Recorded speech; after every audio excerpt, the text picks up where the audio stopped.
past few years, cable wakeboarding changed a lot. It got way more attractive for the spectators. It's one of the biggest up-and-coming sports. There's more cables popping out around the world every day. J'aime tout, j'aime les air tricks, j'aime les obstacles, les modules, mais ce que je préfère vraiment c'est les air tricks, c'est les plus belles sensations. It's really my adrenaline rush before a competition. I love that feeling of being nervous and being focused. It's a little bit comparing to skateboarding, snowboarding and surfing.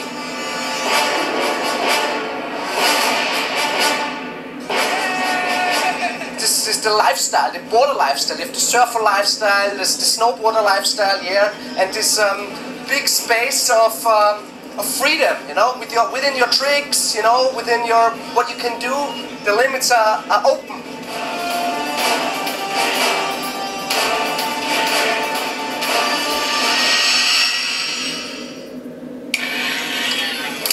The first ever cableway for water skiing was built in 1960 by German engineer Bruno Rixen, who saw the potential of the sport and wanted to make it more accessible for the public. Throughout the 1960s, water skiing's popularity grew as young and old people alike took to the sport, and Rixen went on to patent his cableways for water skiing.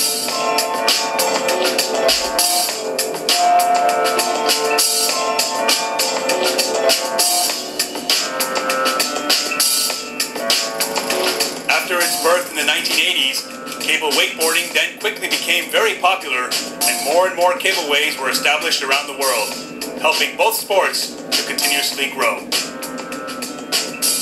Driven by a quiet and emission-free electric motor, cableways are a low-cost operation which are very easy to maintain.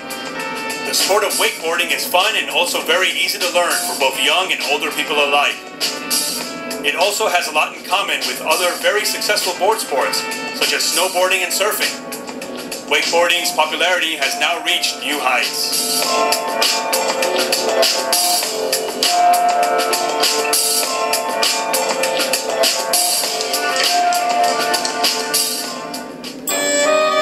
It's definitely growing everywhere in the world. Back in the days, there were just places like Florida where you can go in winter, but now you have this big choice. You can go to South Africa, you can go to this big water sport complex on the Philippines, Abu Dhabi built a big water sports complex, Turkey, they're popping up everywhere, or Singapore. Like you can make everybody ride. A guy who has never been on a snowboard, never been on a skateboard, put him on a Rixen Pro, you make him ride within 15 minutes. It's everywhere in the world and everybody's riding it, and normal people can ride it too because it's not that expensive. It's not that you need to have a boat. If you see it, you want to try it, and everybody can try it. So it's so good for the revolution of the sport. There's cables popping up everywhere. I mean, in Asia, in Australia, in Thailand, even in South America, there's loads of cables around the world. Everyone goes away to the hotter countries like Philippines, places to train over the winter. I mean, and the sport's growing every year.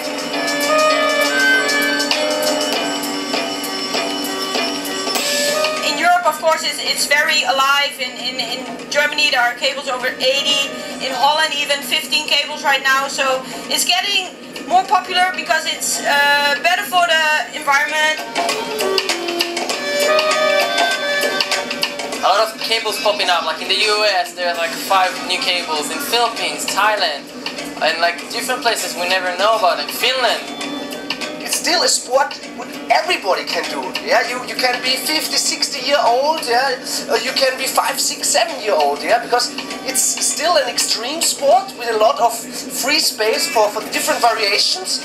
But it's in a soft environment. You know, it's not on dirt, it's not on concrete. Yeah, it's still on water. Yeah, and that makes it just beautiful.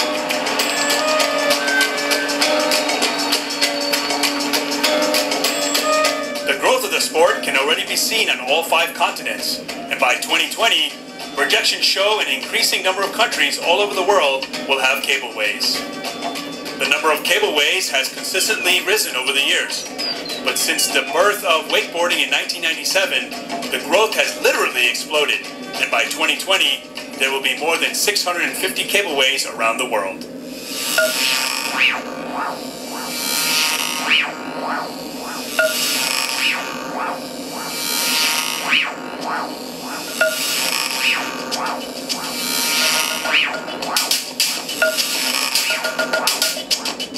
sport's undoubted mass appeal has created a new and exciting youth-driven wakeboard lifestyle.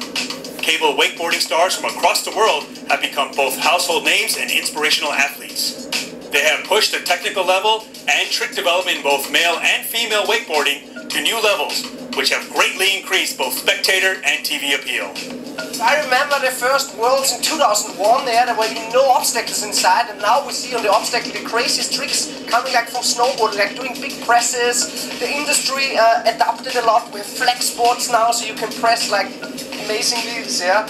And also, of course, the kicker tricks, yeah. You're grabbing the 7s, the 9s. Well, the sport it evolved like in an amazing way, you know.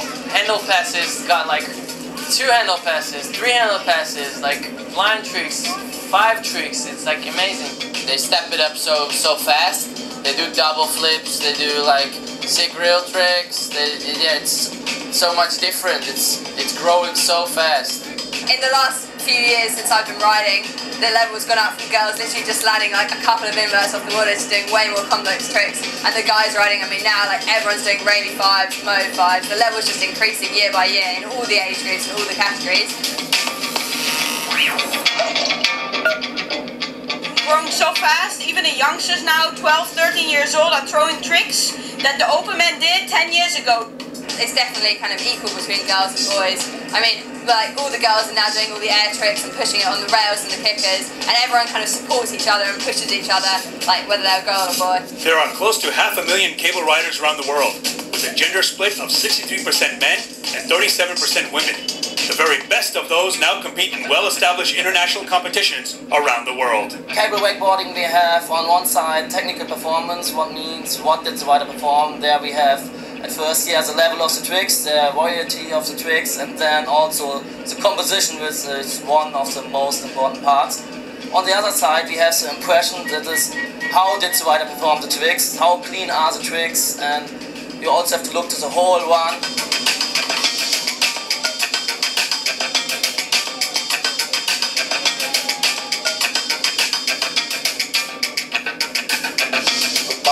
This sport, there is nothing specific regarding the doping control. There is a list of forbidden substances that in general are forbidden in all sports. There are some substances that are forbidden in specific sports, but here this is not the case.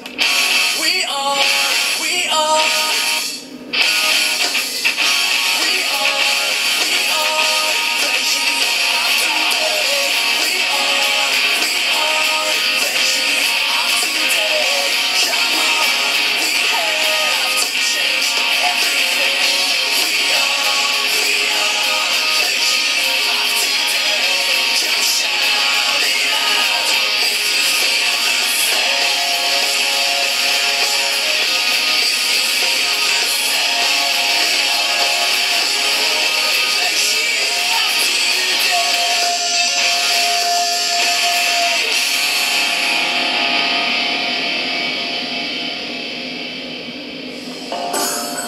cable wakeboarding would be a very good addition to the Olympics, because it's new, it's trendy, it's sporty, and there's big variations, there's border lifestyle, and you can put up cable everywhere, yeah, and the people are so close to the action. You are standing next to the shore, he's landing, and sometimes he's even spraying into the crowd. You get the splash of the water, you are so close to it.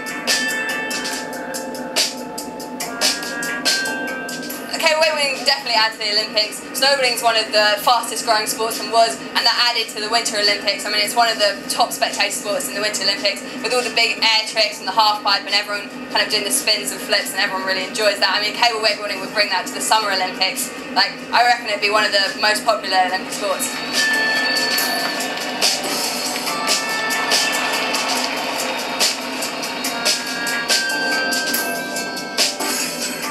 Well, it's kind of young sport, but I think in the Olympic it will be amazing. As I say, you know, beach, people, sun, but on the competition itself, it's getting bigger, the trick's getting bigger. I think it's very refreshing for the Olympics to have a new kind of sports, which has a lot of potential. Le futur du wakeboard dans le monde, c'est sûr que ça va grandir d'année en année parce que comme on a dit tout à l'heure, le sport, les câbles ouvrent tout le temps.